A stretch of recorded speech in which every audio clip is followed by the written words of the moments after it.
After playing Pikmin 2 VR, I wondered what other Nintendo games would work. Well, Super Mario Sunshine is one of them. Oh my gosh, here we are. Stepping into it for the first time was quite the experience. Unlike Pikmin 2, the camera actually worked a lot better and allowed for me to move my head around without much trouble. Platforming was actually not that bad. Thankfully the camera didn't follow Mario's movements exactly, otherwise side flips would be a pain. I figured just to head straight for the first boss, and progress through the game to see as many areas as possible.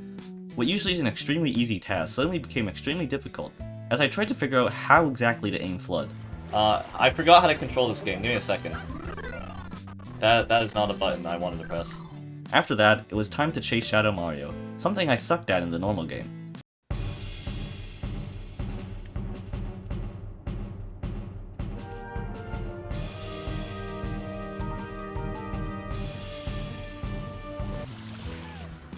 How did I do that more effectively than the normal game? Anyway, it's time to head to Bianco Hills. It's here where I discovered the most difficult thing about this game. Trying to avoid looking at water, which reflects literally everything.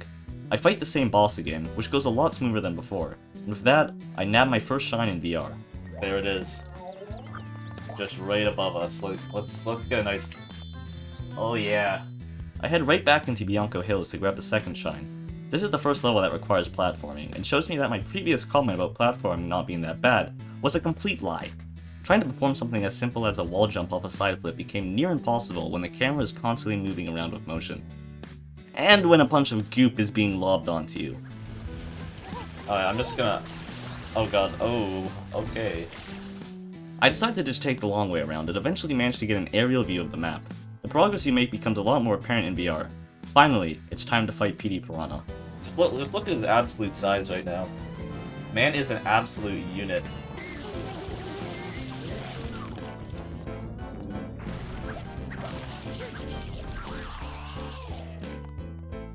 And with that, Ricoh Harbor becomes explorable, and this may have been my favorite level to experience in VR.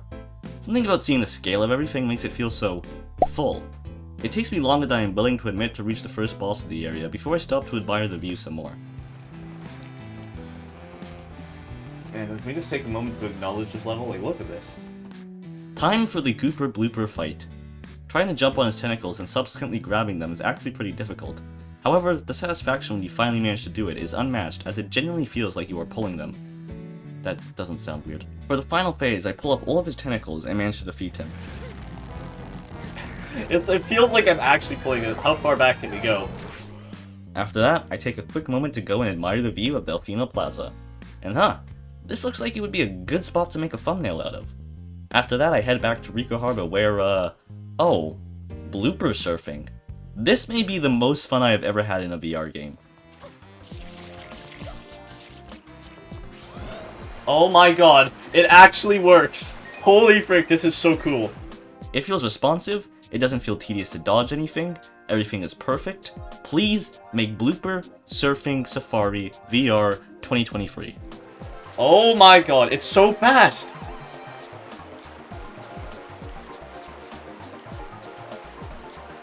Well, I don't see anything topping that. The next polluted piranha, as they are apparently called, proves to be a challenge, but I managed to get him down without dying. Time for Gelato Beach. The first level here is a secret level, which means no FLUDD in VR. Thankfully, it is on the easier side of the secret levels, and I only died once.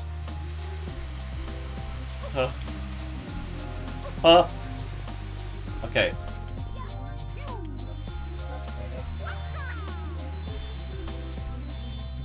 Oh my god, I'm back at the bottom. The next level unfortunately forces you out of first person when stepping on these platforms, so it plays out about the same as normal, except Mario is invisible.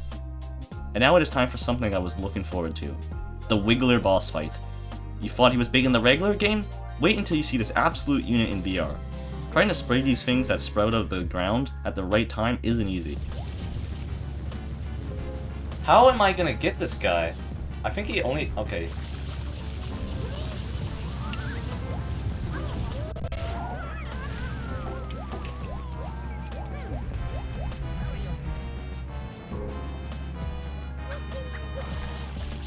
Alright, you ready for this? However, I realized that he actually follows a specific route for each hit on him, with the final one being the hardest. He winds up getting me down with a 1 hit point, so I take a moment to replenish my health. After that, I managed to get the hit on him and defeat him.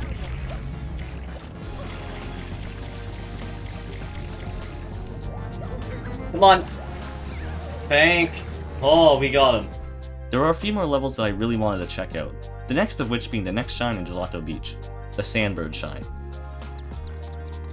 Alright, I guess we just... And in we go. The camera is a little wonky and not fully zoomed in, but since Mario is invisible, it still gives the illusion of being first person. If seeing the bird fly away from you in the normal game was painful, it's 10 times more painful in VR. Is there even... Like, the sandbird's right there.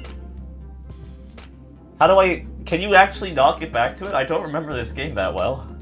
Honestly, this so far has been the hardest level in the game, leaving me with 0 lives when I finally managed to reach the top. Thank God, holy frick. The next shine is once again in Gelato Beach, the race. And oh boy, this one, yeah, it's still pretty easy. With that out of the way, let's go explore the most infamous level in Mario history, the pachinko machine. It's even more cursed up close.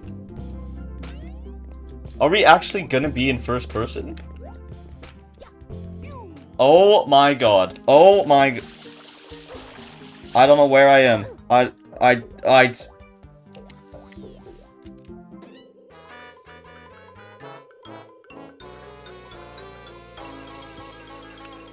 Well, I'm never going back in there again. Alright, how about Peanut Park, where the first shine is a boss fight on a roller coaster. Remember how I said blooper surfing was the most fun thing? This may just take the cake.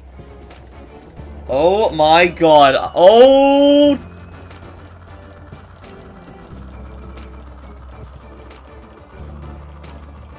Okay.